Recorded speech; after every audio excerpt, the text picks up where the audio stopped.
Imagine two students in a literature class debating immortality from the points of view of Winnie Foster and Jessie Tuck, two characters in Tuck Everlasting. The passion of each is evident through his animated gestures and her facial expressions. Now, imagine the location of the students.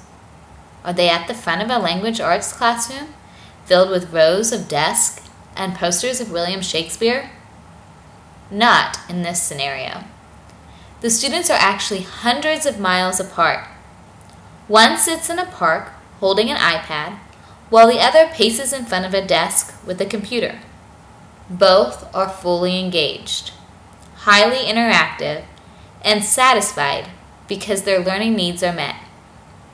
In the past, such a scenario would have been considered foolish, a figment of a dreamer's imagination. Today, the scenario has the possibility of becoming commonplace. The technology that is currently available is leveling the barriers created by classroom walls, while simultaneously generating opportunities for interaction within global learning communities. However, interaction alone may not be enough to transition from surface learning to deep inquiry. Educators must examine whether new technologies are simply toys, integrated within a class because they are the newest gadget, or tools that further the mastery of the desired learning outcome. Educators today face the challenge of meeting the needs of 21st century learners. Learners who are constantly connected to their world through social media. Learners who, when they have a question, demand an immediate answer, an immediate response. These learners no longer restrict education to the four walls of a classroom. Instead, they want to learn whenever and wherever they may be. Because of this demand, distance education has grown in popularity. It has been proved that interaction has remained a defining characteristic of education. But what is interaction anyway? Interaction can be defined in a variety of ways. I go to the gym. I say hello to the person working out on the treadmill next to me. That's interaction. Now, was there any new knowledge forged from that interaction? No.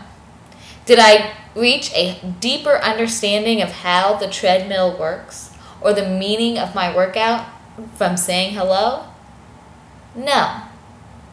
So these tools, these toys, these technologies that we use,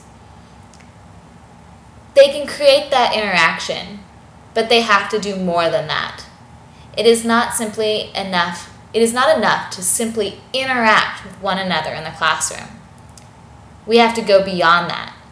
Moore has identified 3 types of interaction in education: learner content, learner instructor, and learner learner. There are a variety of technologies and social medias out there: wikis, blogs, and podcasts.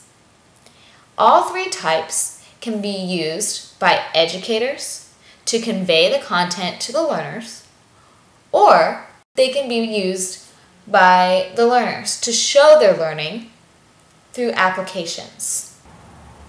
Each of these types of technology, blogs, wikis, podcasts, fosters a sense of connectedness between the members of the group.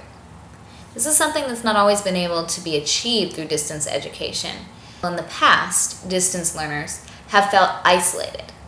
They are given a reading, they read it, and they do an assignment that responds to that reading.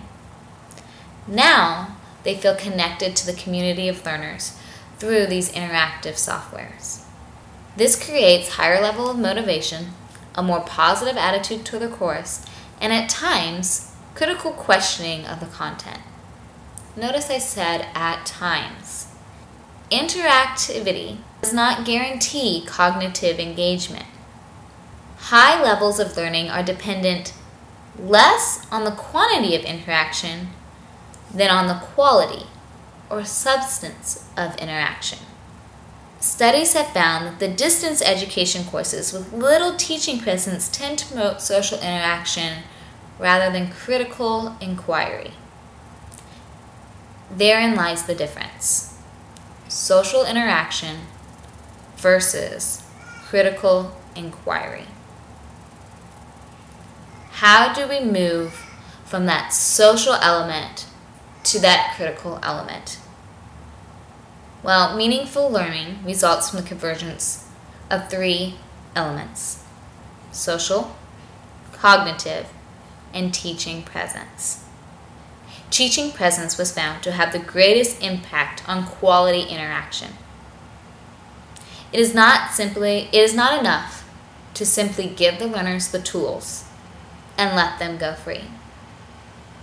There must be a teaching presence. The teacher must guide the direction of the discussions. It is not the technology that dictates the content of the course.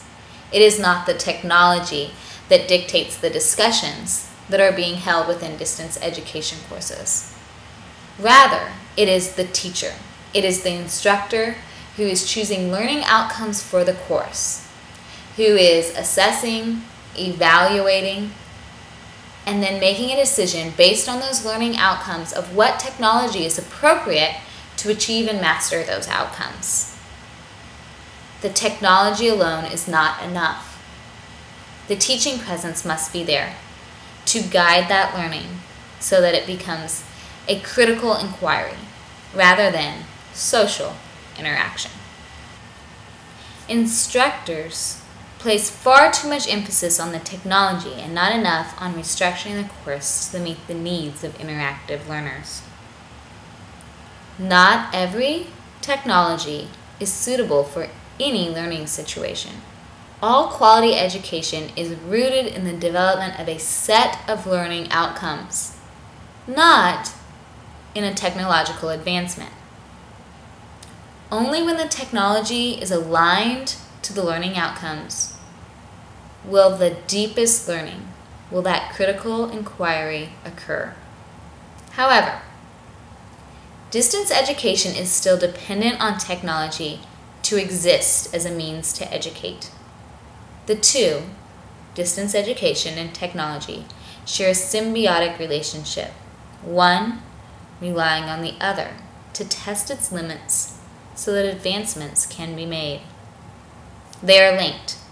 Technology, when aligned with learning outcomes and moderated by a teacher, can become a powerful tool to promote the development of global learning communities. Technology, when aligned with learning outcomes, moves from social interaction to critical inquiry. Technology, when aligned with learning outcomes, is no longer a toy, a way to make distance education fun. Rather, it becomes a tool, a way to promote interactivity that develops a community of critical inquiry of learners.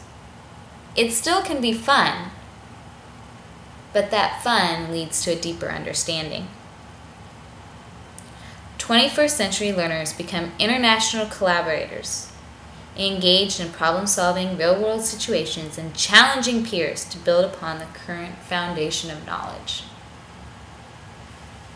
Once that technology is aligned to learning outcomes, it becomes a tool that takes that figment of a dreamer's imagination, the debate between the students personifying the characters from Tuck Everlasting, mentioned at the beginning of this presentation, and it makes it a reality. It allows classroom walls to crumble and a global learning community to develop.